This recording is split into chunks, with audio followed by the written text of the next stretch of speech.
All right, we have our next panel ready, and I have the pleasure of moderating this one, and it is called Smart Sports AI Technology Powered by our friends at Playsight. So I'm very pleased to have Chen Shachar, who is the co-founder and CEO of Playsight, and I worked on the as best I can. Very good, very good. Chen, thank you so much for being here. And joining Chen will be Wim Van de Keere, who is the GM of the Euromillion Basketball Belgium League. Wim? Good afternoon. Good afternoon. Thank you for being here as well. Also, Thanks for having me. No problem. Will be Dan Shiray, who is the press officer of Israeli Volleyball Association. Dan, great to see you. Nice meeting you all. Good afternoon. And also joining us will be Dror Briger, who is the Director of Sales and Business Development at Playsight. Dror, good afternoon. Good afternoon, Josh. It's even harder to say Dror than Chen. So, doing my best, just the Midwestern Jewish accents here. And explain them. It's not a drawer. It's not a drawer. It's freedom. Freedom, right? You told me that yesterday. Exactly the meaning of your name. Love it. Let's talk a little bit about Playsight here before we get started.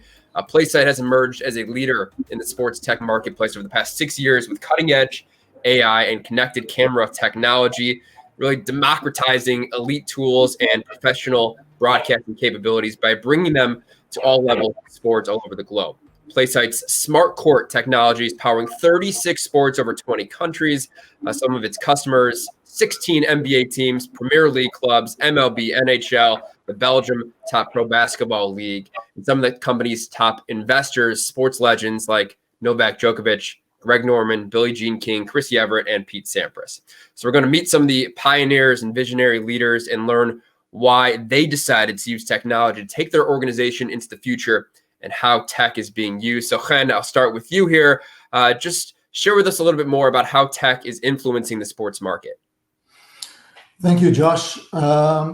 I think it's important to understand that today there is a new revolution in sports, and the trend in the market right now is that in the next few years, most sports facilities are going to be smart, and they are going to be connected, and AI video technology is actually becoming the standard already at all levels.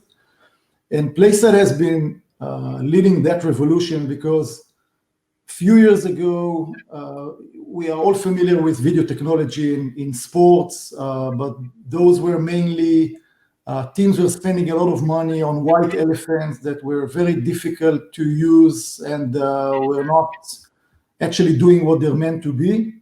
And Playsight developed technology that enabled us to take the most advanced capabilities in the sports market that were only available to the very elite athletes and bring it everywhere.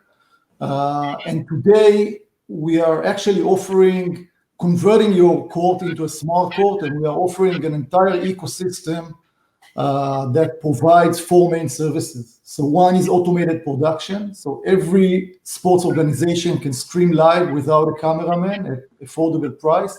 The second one is multi-camera coaching tools. So the system can also be used not only at game day, but can use every single day by the coaches. It's very helpful for referees because now VAR is becoming a standard and is integral part of every smart court. You have now VAR, so referees can use it as well. And we provide a lot of fan engagement tools. So you can see that actually by turning your court into a smart court or smart field or gym or whatever the sport is, every stakeholder within the organization can benefit from it. And if we can show the videos that we prepared now, we can see we are very proud to work with the Beligian Basketball League and with the Israeli Volleyball League, and we can see some examples of how the technology is being used. Weggegaan naar Ginter, wat er absoluut niet geraakt, maar goed, zijn agent heeft daarvoor gezorgd, een beetje tegen onze zin in. En Sam Lambrecht natuurlijk, die... Nog 1 minuut en 52 seconden over. En hier zie je wel typisch Tim, hoe Tim Lambrecht de laatste seconde gaat ze spelen. Nu toch even niet. De laatste 2 seconden niet, maar je ziet het. Het zit erop, dames en heren. 94-79 in het voordeel van Oostende. Goed.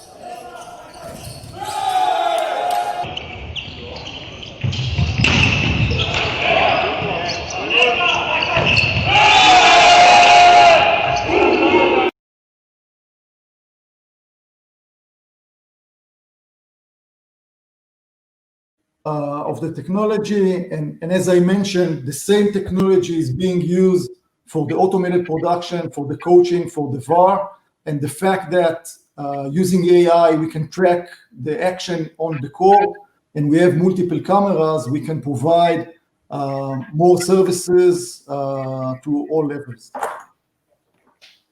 Wonderful, Chen. Thank you so much. Dror, I know you are in charge of connecting the vision of Playsight to reality and the onboarding process with all these leagues, right? What were your doubts about using automatic solutions when you first kind of stepped into this new frontier?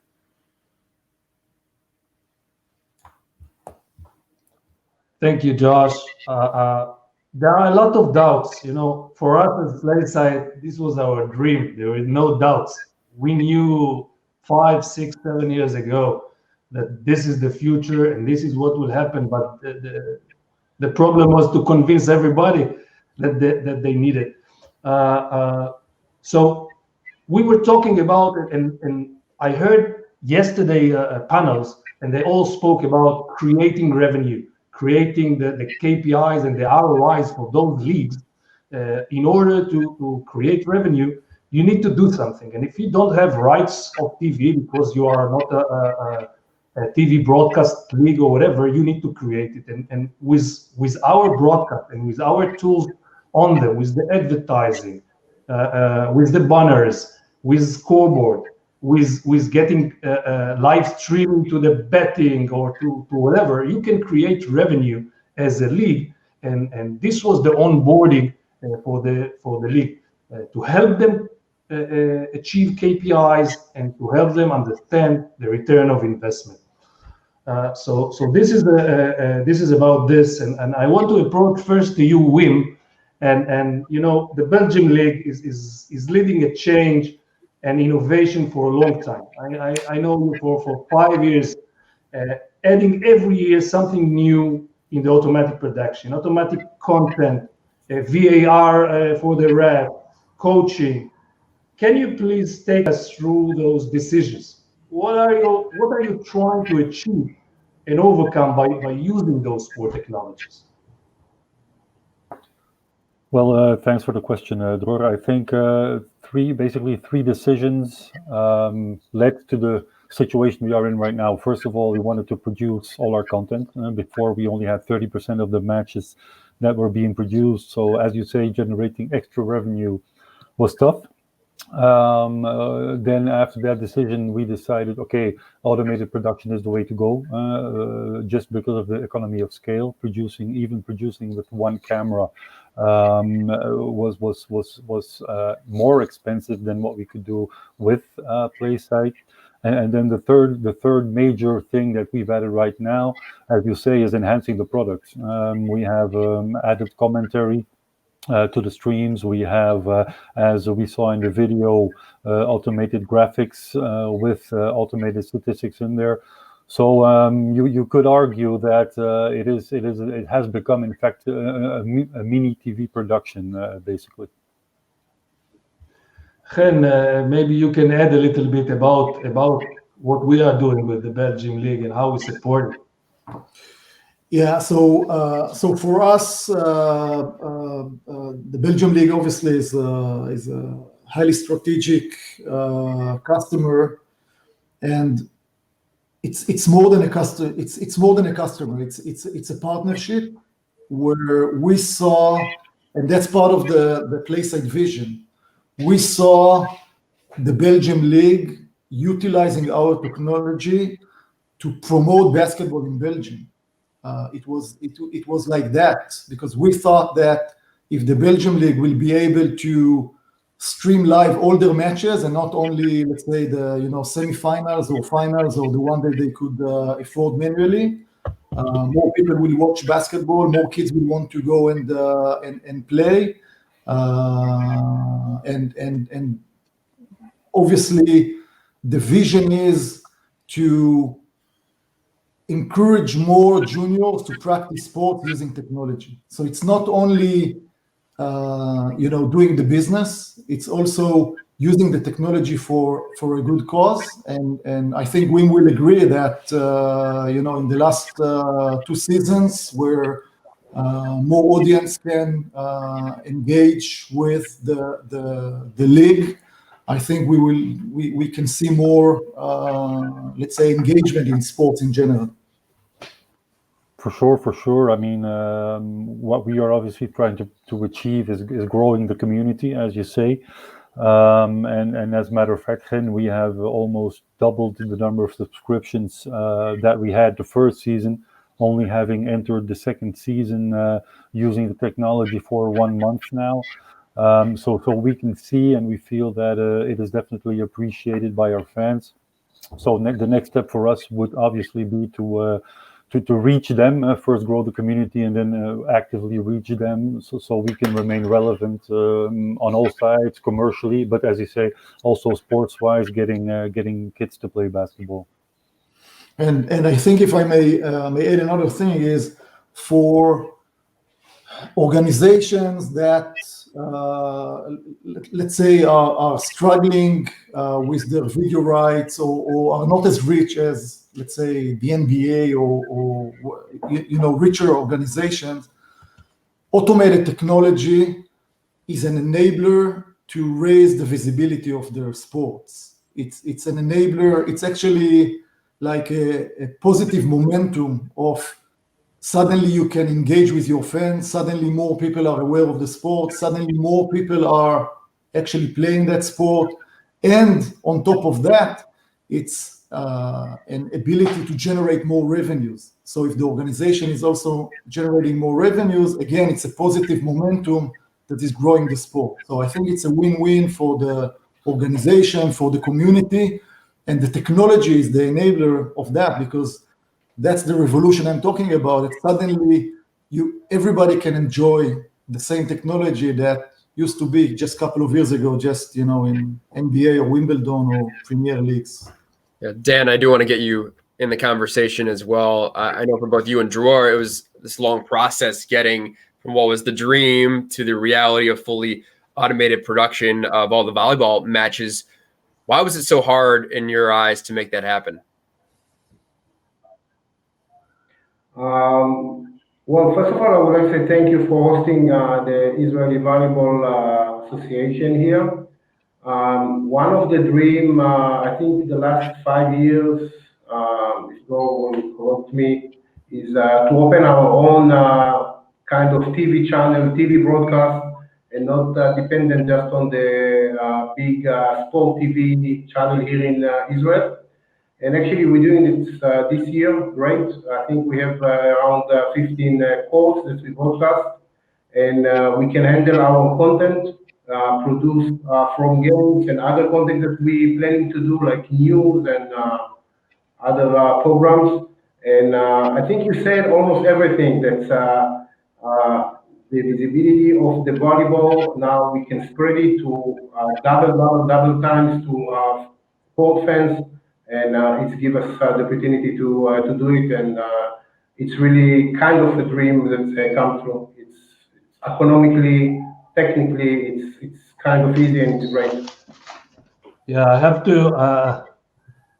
to say, in the volleyball is a small sport in Israel. It's a beautiful sport, but a small sport. And I have to say, to be honest, my boy and girl are playing volleyball in the academy and national team. It was annoying that, this year they are playing in the first division and my wife will not be able to see them. I'm dead. So We worked it out, and today, as you saw also in the video, we are managing to broadcast from even multiply cameras, so the viewer can watch it from the main angle, can change it to the back angle, to the other side. So it's also very, very nice. And for a small sport to be broadcast, it's amazing. And Dan, we spoke about the accessible, about the exposure, and the success. And maybe Dan, you can elaborate a little bit of this. The viewers, there are much more viewers than they are coming in regular days to the court itself. It was amazing to see the numbers, and we are running the analytical numbers. Dan, maybe you can say a little bit about this, the feedback. Well, we had, I think last week or 2 weeks ago, one of the games was more than 1,000 uniques, different viewers that was watching the game. And this is really amazing. I don't know which one, but definitely it's something that's what I said before. You can manage a big fans of sport, not just volleyball fans, and it's give us this opportunity, especially like Dror said, to a small. We are not football or basketball, so it's no limit how you can fly with this and develop it more and more and more. Wonderful, guys. We got about a minute and a half left. So just for some closing remarks, if you want to share maybe how you think COVID affected the business and how you think it'll affect the sports world in the future. Chen, if you want to take that one for us. Yeah, I think for us at Playsight, the beginning was a big uncertainty because, the entire sports world came to a halt, in 1 minute. But I think now we see that actually COVID is accelerating processes that should have taken maybe 5 or 6 years, and now they happen. So big organizations are aware of the fact that they can reduce production cost, they can reduce scouting cost, they can reduce coaching cost by technology, and actually COVID is a big accelerator for technologies like that. So this is what we see at Playsight. Wonderful. It's a tremendous solution for especially these what we call non-revenue sports in the U.S., not the big ones like football or basketball, especially at the prep level where parents and friends can see athletes like volleyball players or tennis players from the comfort of their home. Unbelievable stuff. Thank you all for joining us once again. Chen, Wim, Dan, Dror. Best of luck and success going forward with Playsight, and thank you for joining us today. Thank you very much. Thanks for having me. Pleasure.